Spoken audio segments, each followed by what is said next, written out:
Modern women are not going through a relationship and marriage crisis. They are going through a transfer of funds crisis. No relationship means no marriage. No marriage means no divorce.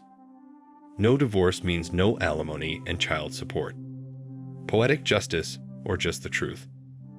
Women are realizing that there's no escaping the wall, and working your whole life in corporate society isn't something that most people actually want to do. Once going down the employed road, it is very hard to get off. Women have made men think twice before signing the marriage contract, as there is nothing good that will result from getting married.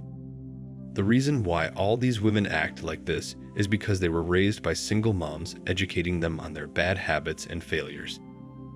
Blame the women who took the kids at divorce because they got bored.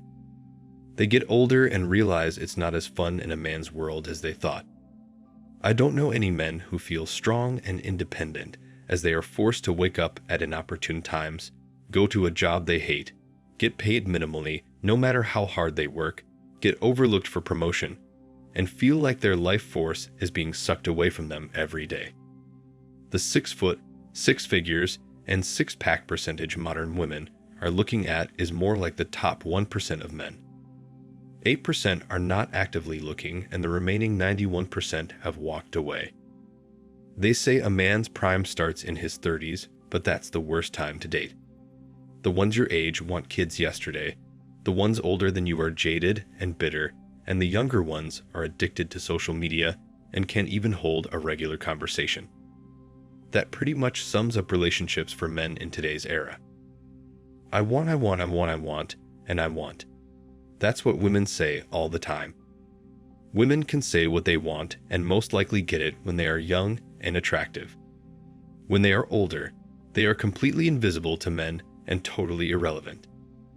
The difference between older men and women is that men can accept these facts and still enjoy what time they have left being content with what they have. Ladies, you need to understand that you're not going to do better than the man who marries you.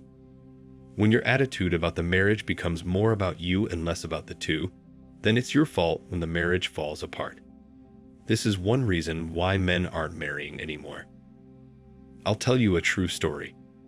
You know, when I was younger, I had this woman I've known for a while suddenly take interest in me. I was hanging out with her one day and began to notice little things she was doing that she didn't do before. Little things that hinted that we weren't just hanging out and maybe I was on a date. It didn't really bother me that much because I was leaving the next day.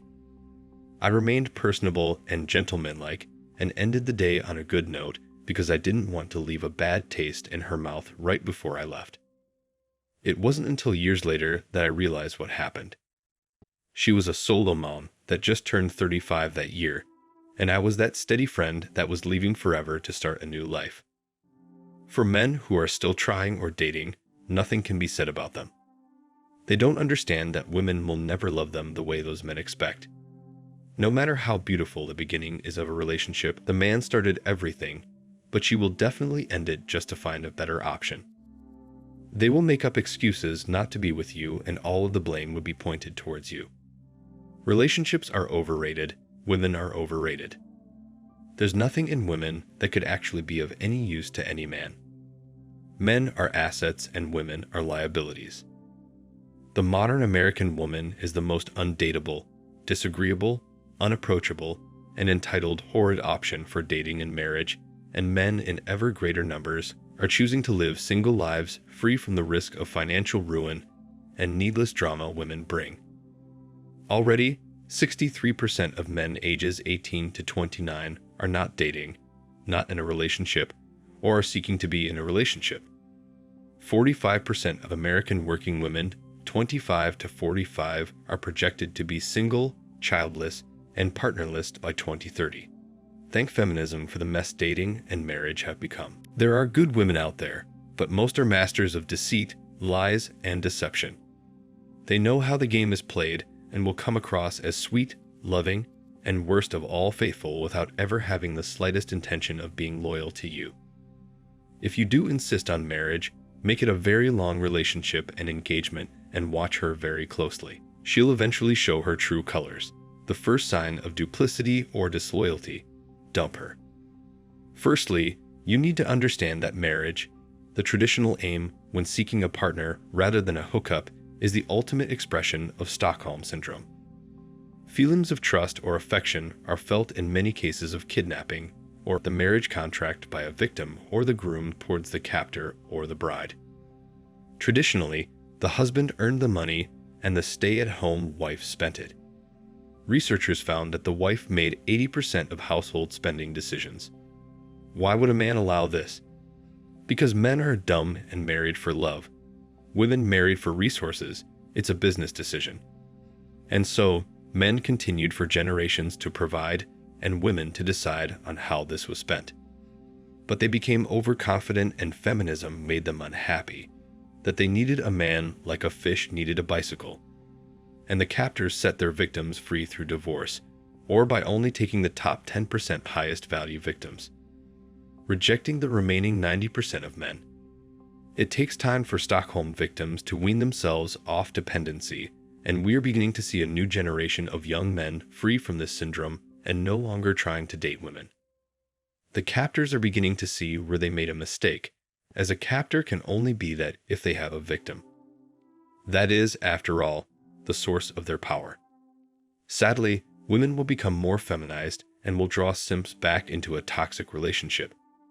And men will happily return to the Stockholm dependency for some rare intimacy. Or will they? Men with money and resources are more likely to attract women, and smart men who put out the effort and save money will only become more alluring to women over time. Men, on the other hand, are drawn to women because of their capacity for reproduction. The aging process can be compared to a game of poker full of deception and other types of misdirection where both sides are involved. For example, if a man and a woman were playing poker in their early 20s, the man starts with 1 chip and the woman has 90, but by the time they are 35, he has 85 of those chips and she has only 6. Your financial resources have a significant impact on your status and alternatives in real life, just like in poker. More women than men that I am aware of wasted their money rather than saved it when they were young. They would go on trips, purchase shoes, have supper out a couple of times a week, and hang out a lot with their pals. When they are in their mid-30s, they would also spend a lot of money on makeup and cab fare. I've come across women who are deeply indebted from credit card debt and student loans and are searching for a wealthy man to bail them out. Numerous women I know have openly admitted to me that they are looking for a sugar daddy to assist them in paying off their debts. For women, the aging wall can be a huge psychological blow. Men age considerably more slowly than women do, and once they are in their mid to late 30s, they are more willing to date a variety of 20-something women. My single friends hold the majority of the cards and poker chips in the new dating game, but since I recently made many of them aware of MGTOW, they are giving up the game and focusing on finding their own happiness. So, the issue is not whether it is fair or unfair for women to mature early and reach their SMV saturation point in their 30s. Rather, in my opinion, the issue is how rarely women are open to the reality that is in front of them. Thanks for watching Man Reacts. Show us your love and support by liking this video, sharing it with your friends, and subscribing to the channel. And let us know your thoughts on this in the comments. We're always up for a healthy debate and discussion.